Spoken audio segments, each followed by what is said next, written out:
Hello, welcome to Asynchronous Algebra 3-4 for today. This is going to be for either Monday or Tuesday, depending on what class you have, and I wanted to start off with a warm-up since it will have been a couple of days since we've done any math problems together. We're going to do a warm-up together, then I'm going to walk you through what I expect of you guys today, and then I will just leave it to you guys to follow the links and take care of it, alright? But I'd like to begin here with our warm-ups because the last time that we were together, we were talking about how to simplify radicals like the ones you see here. Okay, what I would like you to do is to try these out on your own. You might feel that you can get through them all the way on your own. You might feel that you get stuck and you have to see how I do it. But either way, I would like you to pause them right now and try it yourself. Go ahead.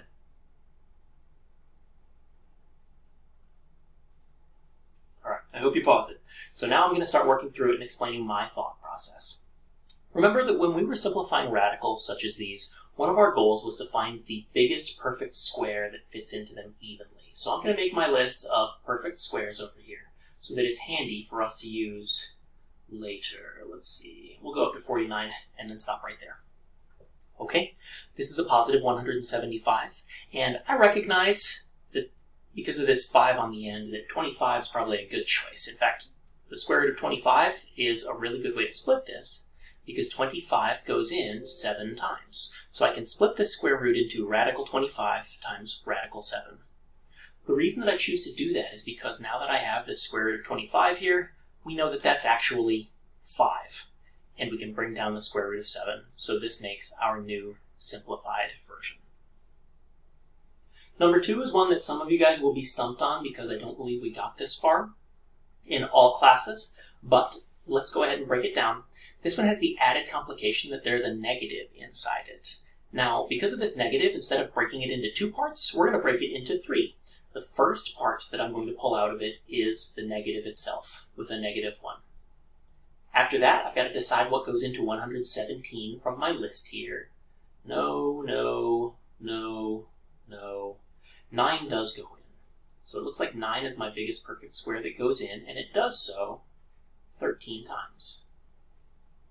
So there is my split. And the reason we like this is because we have special names for both the square root of 9, we can turn into a nice number, and this negative 1 right here is, we had a special name for that. We were calling this I. So the square root of negative 1 is going to become I. The square root of negative 9 is 3. And then in many cases, you're going to end up with a value like the square root of 13 that you just can't beautify in any way, and you're going to be stuck with them. So now we write these out, natural number, followed by I, followed by the square root. This is 3I, square root of 13. Now, if you were in good shape there, then congrats, I have good news for you. You're going to be able to skip one of the videos that I have coming up ahead. Okay? If this was new to you, you don't get to skip anything. You're going to go down the entire list. But here's what you're going to find waiting for you when you load up Canvas. Only some of this is going to be showing on your screen, but I think that we should be able to figure it out. You can see that I haven't actually turned any of these on yet, but they will be there by the time that you guys try to log in. Week 8, you check out day 1, Monday or Tuesday, and you have clicked on the check this out first thing, and I know that because you're watching the video currently. After that, I need you guys to click on the Attendance tab. Attendance is going to take you to this Google form.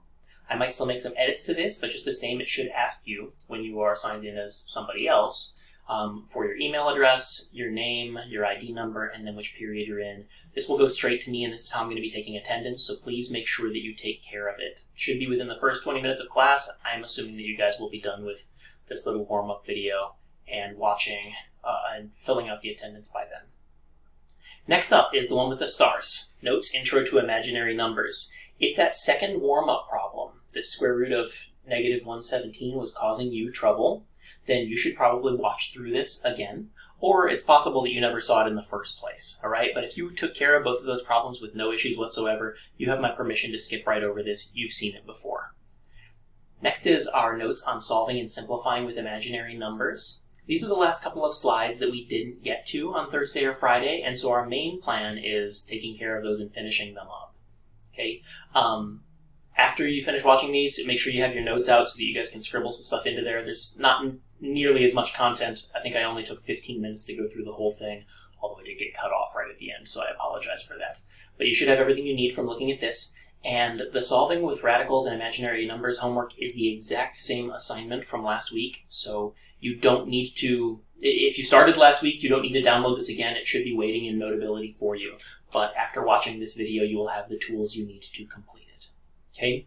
One last note. I made this stuff for Monday and Tuesday pretty soft on purpose. Alright, so I expect that this will be a lot shorter than 2 hours. The remaining time, if you are someone that did not take the factoring quiz last week, I have opened that up in School City for you, and I want you to log in and take care of it so that I can get a score in. Otherwise, if you have some time left over, that's excellent as an opportunity for you guys to get some missing assignments turned in, take care of some of those Math Excel homeworks that you just haven't gotten around to, things like that. Okay? That's our plan for today. And then today is Monday for most of you guys. On Wednesday, we will be venturing into new material, so I'll have a new set of notes for you guys who are going to be watching me asynchronously on Wednesday as well. That's it.